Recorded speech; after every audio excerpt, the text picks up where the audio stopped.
이건 단순히 손흥민의 네 번째 월드컵 이야기가 아닙니다. 제가 보기엔 지금 한국 축구가 한 시대의 마지막 장면 앞에 서 있는 겁니다. 손흥민, 2014 브라질, 2018 러시아, 2022 카타르, 그리고 이제 2026 북중미 월드컵. 사실 많은 분들이 이렇게 생각하죠. 손흥민 정도면 이미 한국 축구 역사에 남았다. 맞습니다. 그런데 월드컵은 다릅니다. 선수 개인 커리어와 국가대표 역사는 완전히 다른 이야기거든요. 특히 손흥민은 아직 월드컵에서 완벽하게 웃어본 적이 없습니다. 득점은 했습니다. 독일도 잡았습니다. 16강도 갔습니다. 하지만 한국 축구 팬들이 기억하는 건 늘 아쉬움이 더 컸죠. 그리고 이번 북중미 월드컵은 분위기가 다릅니다.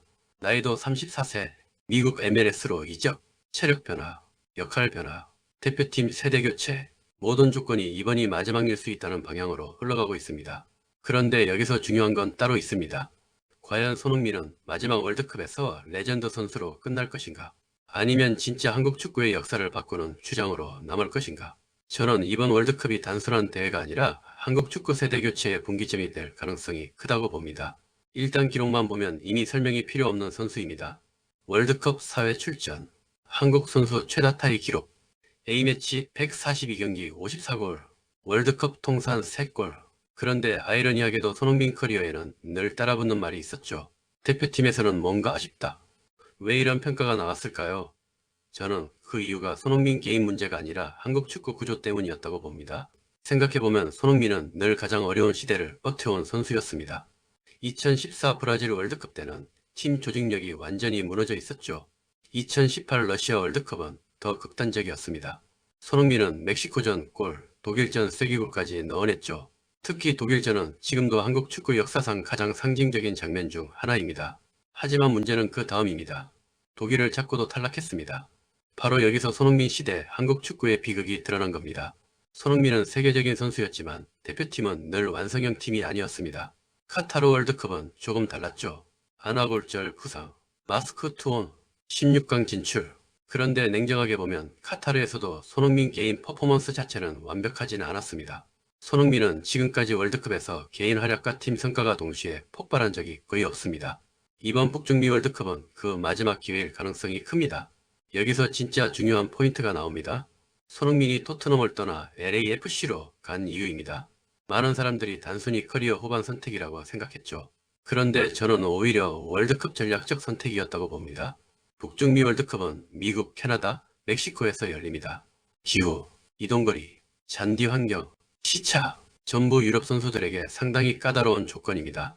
반대로 MLS 경험이 있는 선수들은 적응 속도가 다를 가능성이 큽니다. 손흥민은 이걸 미리 경험하고 있는 겁니다. 손흥민은 이미 자신의 마지막 월드컵을 기준으로 커리어를 설계하고 있다고 봅니다. 단순히 돈이나 편한 선택이 아니라는 거죠. 그리고 여기서 홍명보 감독의 선택도 연결됩니다. 홍 감독은 손흥민을 최전방 스트라이커로 활용할 가능성을 언급했습니다. 지금 손흥민은 예전처럼 폭발적인 스프린트형 윙어로만 쓰기엔 나이가 있습니다. 반대로 경험, 움직임, 결정력, 공간 침투는 여전히 최고 수준이죠. 예전엔 손흥민이 직접 공간을 찢었다면 이제는 팀이 손흥민에게 공간을 만들어주는 방향으로 가고 있습니다. 사실 지금 대표팀 최대 고민은 손흥민 컨디션이 아닙니다. 손흥민 의존도를 얼마나 줄일 수 있느냐가 핵심이라고 봅니다. 손흥민을 최대한 활용해야 하고 또 손흥민 중심 팀에서는 벗어나야 합니다. 이게 지금 홍명보의 가장 어려운 과제입니다. 과거 포르투갈도 그랬습니다. 호날두 의존도를 줄이면서도 호날두를 활용해야 했죠. 아르헨티나도 메시 시대 말기에 비슷한 고민을 했습니다. 결국 중요한 건 시스템입니다. 손흥민 혼자 해결하는 축구가 아니라 손흥민이 마지막 퍼즐이 되는 축구. 그래서 황인범, 이강인, 젊은 공격 자원들의 역할이 굉장히 중요해질 겁니다. 특히 이강인과의 조합은 핵심 변수입니다. 이강인이 경기 조율과 창조 역할을 맡고 손흥민이 마무리 역할에 집중하면 이야기가 달라질 수 있습니다. 실제로 손흥민은 가장 위협적일 때가 혼자 모든 걸 해야 할 때가 아니라 마지막 결정만 할 때였습니다. 토트넘 전성기 시절도 마찬가지였죠. 케인과 연결됐을 때 가장 무서웠습니다. 여기서 많은 팬들이 착각하는 게 있습니다. 손흥민 득점력이 떨어졌다. 맞는 말입니다. 그런데 현대 축구에서 베테랑 공격수의 역할은 바뀌고 있습니다. 득점만 보는 시대가 아닙니다. 압박 타이밍, 수비 끌어내기, 공간 창출, 경기 흐름 조절, 이런 영향력이 훨씬 중요해졌습니다. 특히 월드컵 같은 단기전은 경험 차이가 엄청 크게 작용합니다. 손흥민은 이미 월드컵만 네 번째입니다. 이번 대회는 이동거리와 체력 부담 때문에 예상 밖 결과가 정말 많이 나올 가능성이 있습니다. 결국 경험 있는 팀들이 살아남을 확률이 높아집니다. 냉정하게 말하면 손흥민이 다음 월드컵까지 뛰는 건 현실적으로 쉽지 않습니다. 그래서 이번이 사실상 마지막 가능성이 큽니다. 그런데 저는 이게 오히려 긍정적으로 작용할 수도 있다고 봅니다. 선수는 끝이 보일 때 가장 강해질 때가 있습니다.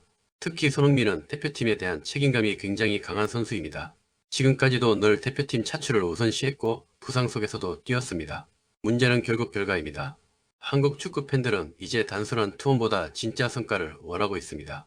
16강을 넘을 수 있느냐, 강팀 상대로 경쟁력을 보여줄 수 있느냐, 결국 이 질문으로 가는 겁니다.